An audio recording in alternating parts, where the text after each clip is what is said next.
Good morning and welcome to On the Beat. My name is Kim Mastrofino, and with me today is the Beat team, Martin Chan and Joe Hildreth. Let's check in with the Beat team today because I know that they have weather updates and some community updates that I'm anxious to hear about. So let's check in with Martin first. How's it going, Martin, today? Hey, doing good. Today's Tuesday the 30th. It's sunny and calm, and temperature wise it's 30 or 40 or 50 degrees, like springtime. Oh, I'll take it. You will. Can you We believe will. can you believe it's March 30th? Yeah, time flies. I know. It's pretty soon it'll be April. So Yep. thank you for those updates, and I'm really excited that it's warmer and less windy. So no wind today, right? No wind. That's good. All That's right. good. Thank you, Martin. No So problem. let's check in with Joe. How are you doing today, Joe? I'm doing good and great to be here. That's good. Where's the cat today? I don't know. She's not coming on? No. Well, I heard you had some updates today about what's going on in our local community. So, are you ready to share? Yes. On Saturday, April 3rd, the Easter Bunny will be at Remy Cycle from 12 noon to 1:30 for free visits and photos. And also, the Westerly Pawcatuck businesses owners will provide free candy-filled eggs. So bring your basket and take a stroll downtown and shop and have lunch to support our awesome downtown businesses.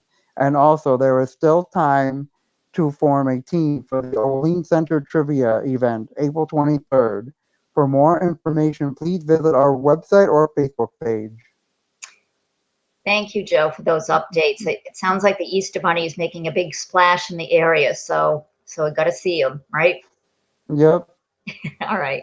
Thank you for the updates. I really appreciate it. Now it's time to introduce our very special guest today.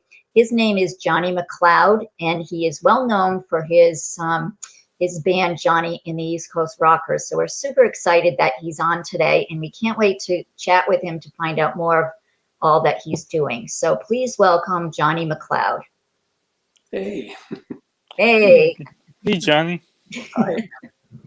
You made it on. It's good. It's good to see you. Good to see you. Excellent. So we're really happy that you're on today, and we are looking forward to hearing all about all that you're doing and more about your band, the Johnny and the East Coast Rockers. So as you know, Joe and Martin are conducting the interview questions, and we may get a little surprise at the end of this broadcast that Johnny's agreed to do. So we're super excited about hearing some music. So I guess it's not a surprise. I just, pulled it out of the bag. So anyway, Joe, you do have the first question. You ready to go? Yes. All right. Sounds good. Hey, Johnny, for those new to the broadcast, can you tell us about yourself and your journey into music? Yeah, I have to go back probably to when I was maybe 9 or 10 years old. And my mother used to teach piano, so it was always music in the house. And my older brother played drums. But when I was about 8 or 9, my Uncle Ronnie had given me a Sears Silvertone guitar, electric, which I still have. And he kind of gave it to the whole family. I have two brothers and a sister, but I seemed to immediately had taken over it. And my uncle showed me one little thing on the guitar, and that was it. I haven't put the guitar down since, and it just kind of, rolled into one thing or another. Probably had my first band, I think, was in third grade, and I played that guitar, and then just sort of kind of evolved. And next thing you know, we're playing with high school buddies, and then eventually it's where the Johnny and East Coast Rockers came into play. I want to say, give or take a couple of years, 1981 was when we started the band. And I can kind of remember who a few of the members were, but again, probably, good friends in high school. And then from there, it just went from, been a lot of different players as we went along. So that's kind of where it is. It's just kept going and going and going. And I've been, since that band started, I have never stopped, always kept the band going until of last year. That was the first time the brakes skidded right about March, and it pretty much shut us down. I'm kind of still shut down from it right now as far as playing out. I actually just got a first gig coming up. It's outdoors. And actually, you might be interested in this. It's for the Mitch Fest, Mitch Fest 12. It was my father-in-law who had passed away. We do it in honor of him, and all the proceeds go to Rhode Island Hospice, and that's going to be June 6th at the Hygienic Park in New London. So it's an outdoor festival. It's going to be my band and probably about 6 other bands. We've been doing it at the Knickerbocker for 11 years. Well, actually 10. We had to cancel last year's, of course, and the Knicks not opening up, I believe, until next year. So that's my one and only gig I got on the calendar. But I'm sure there'll be a few, coming up. But I'm probably talking too much. So if you have any other questions, but it's That's good.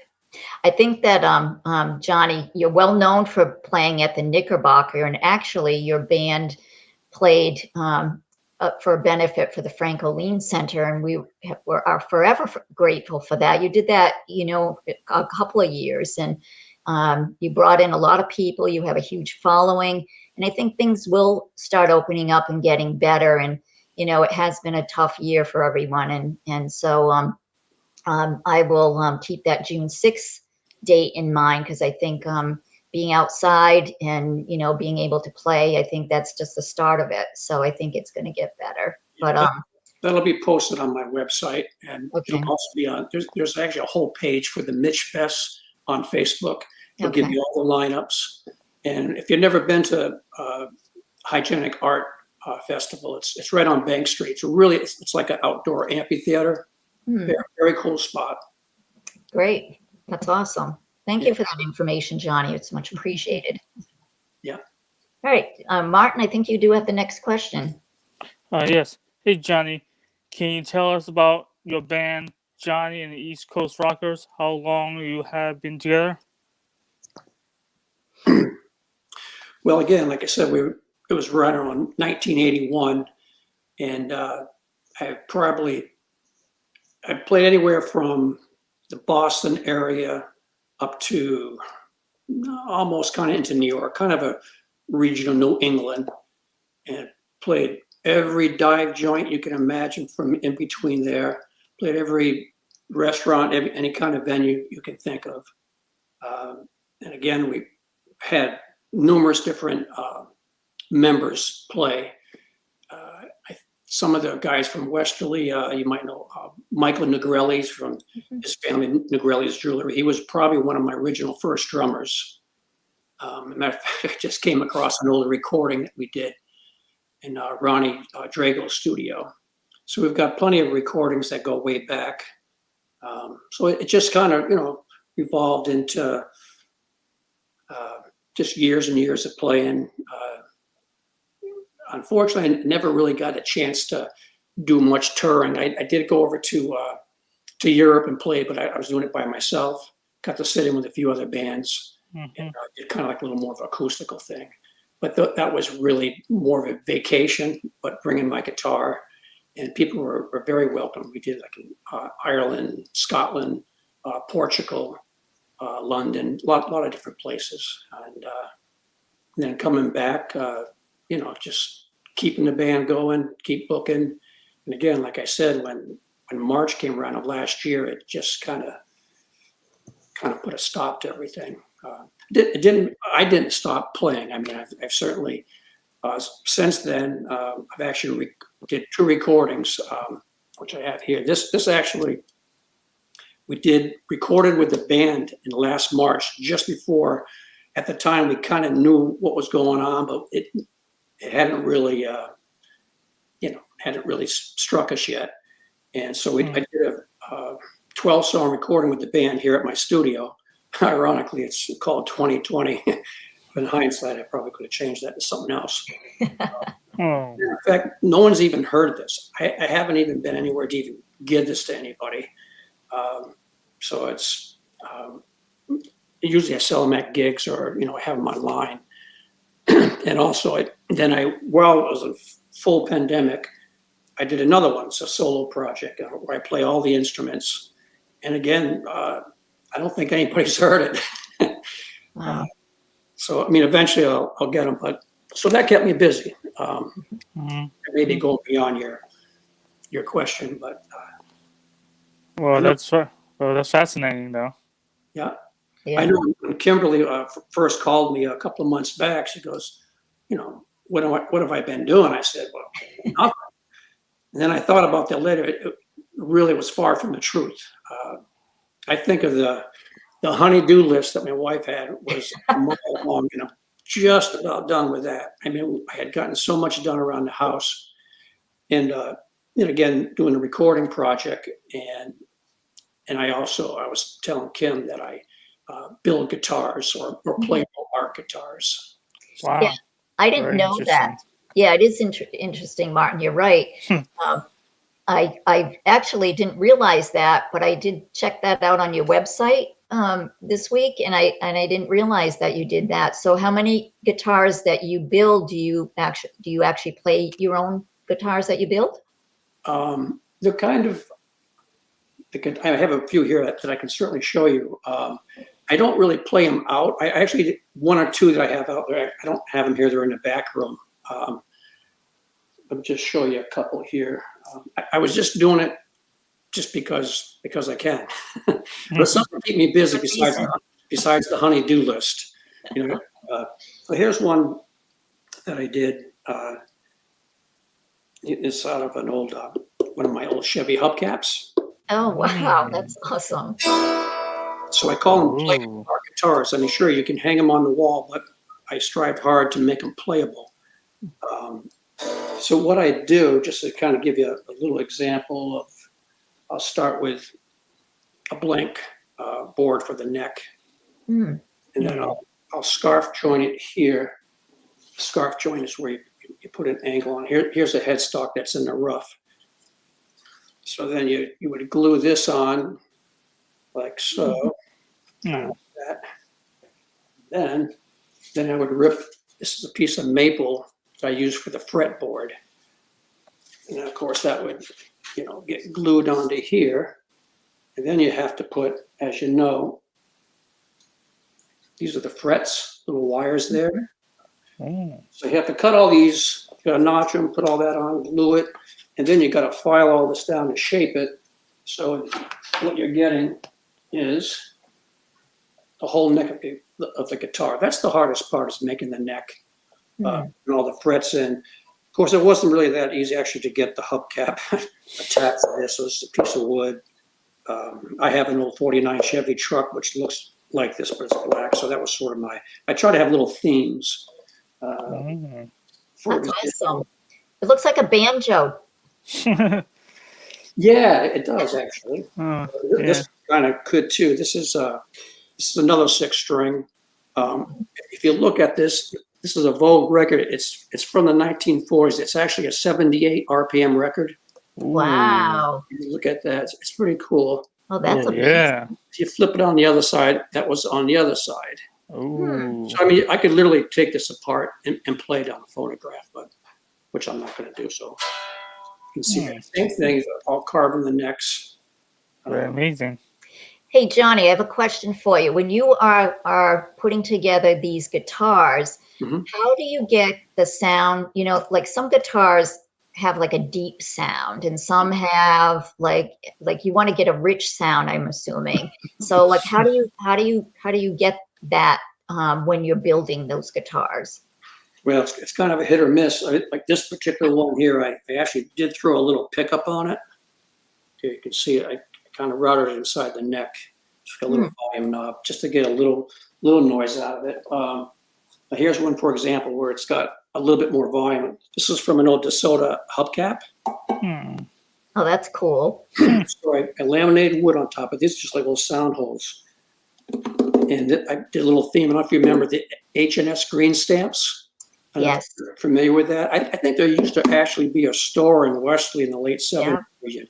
So every time you fill up your gas, they give you a little book, you fill little stamps, and you eventually get a couple gallons of gas. So that's what that was from an old book. But this one actually has quite a bit of volume to it.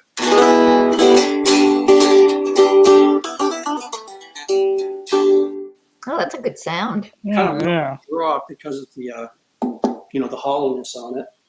Sounds great. It does sound great. It's very interesting. So this is what I've been doing. I've been really busy. So this is a ukulele. This is an old cookie tin that I found up in Nova Scotia. That's really cool. One of my favorites is this one here. So I don't know if you can see it on the whole screen, but Whoa. see if you can figure out what it is. But That is neat. Yeah. so here's the clue. Here's the money shot. So that's the horseshoe crab. Kind of the whole tail. Wow, those are amazing. Just like, I didn't kill this horseshoe crab. It was dead. I found it up on the floor. It was just a shell. This has actually got a little volume too. Getting back to the question of the tone and all that. I mean, it is coming out of a crab shell.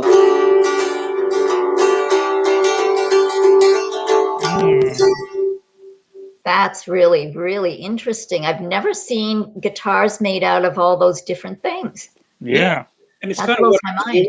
I was just trying to find, objects that were, hanging around the house. Mm-hmm. It's an old 1950s tennis racket. What? Oh, that's cool. Oh, damn. Actually, it's got quite a bit of a tone to it. Ooh.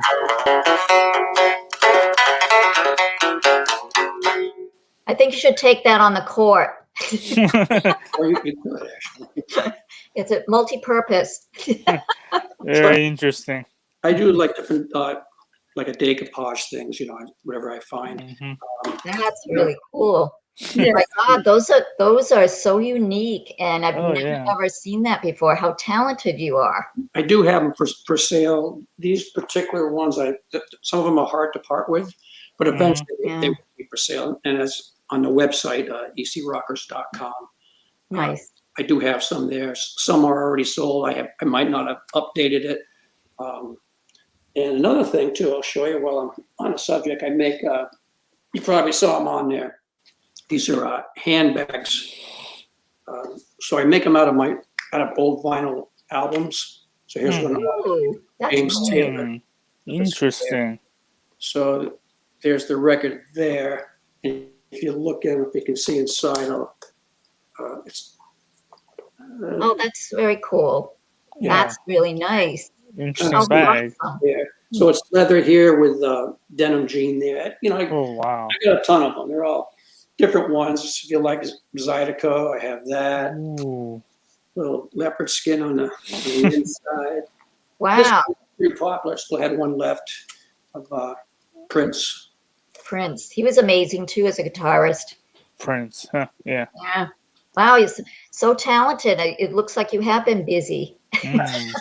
I enjoy it, though. That's good. So you've kind of answered, a few of the questions, and we're kind of heading down to the latter part of the broadcast. But maybe Joe, you can ask him question 5. I know that you talked a little bit about what you're going to do moving forward, but Joe, why don't you go ahead and ask him that question, and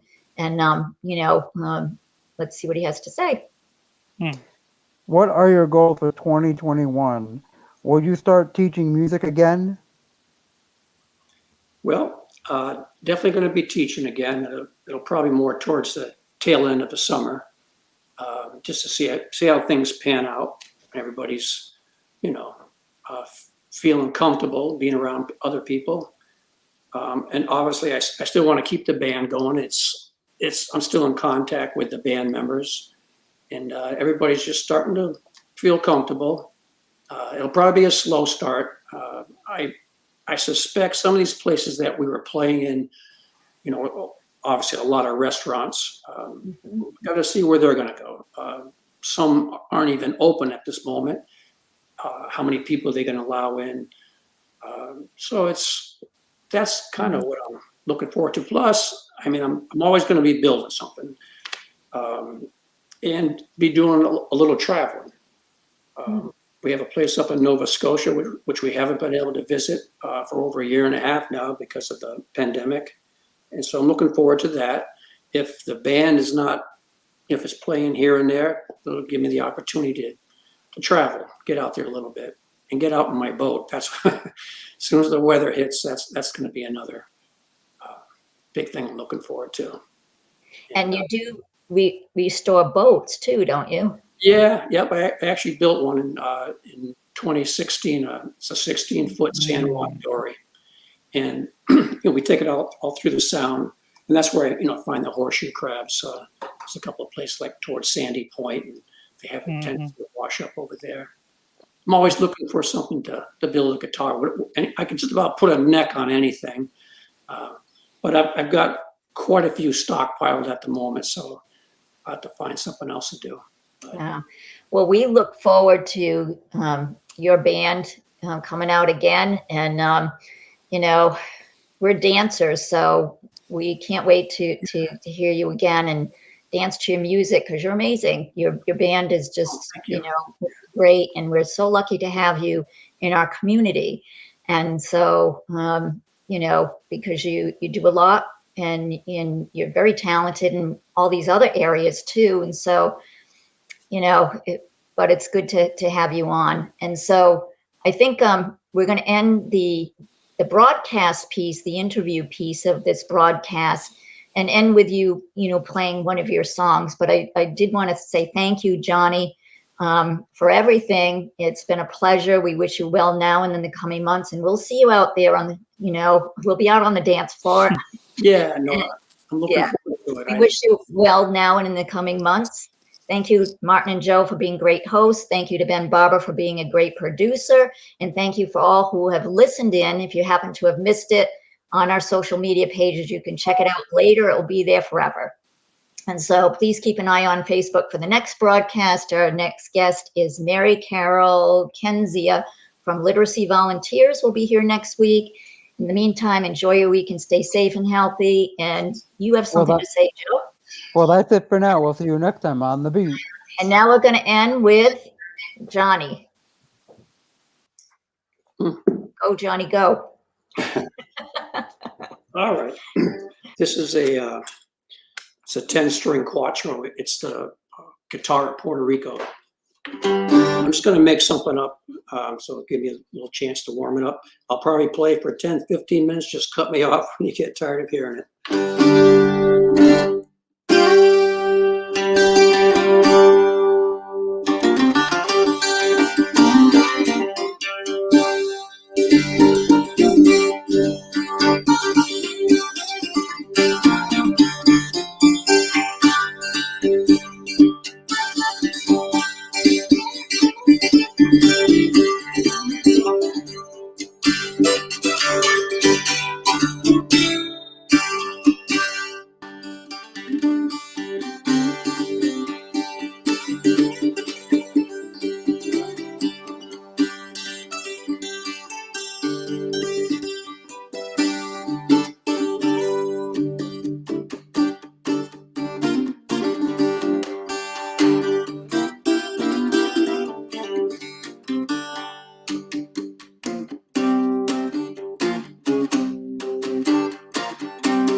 to tune in on it? Well, you're going to share that because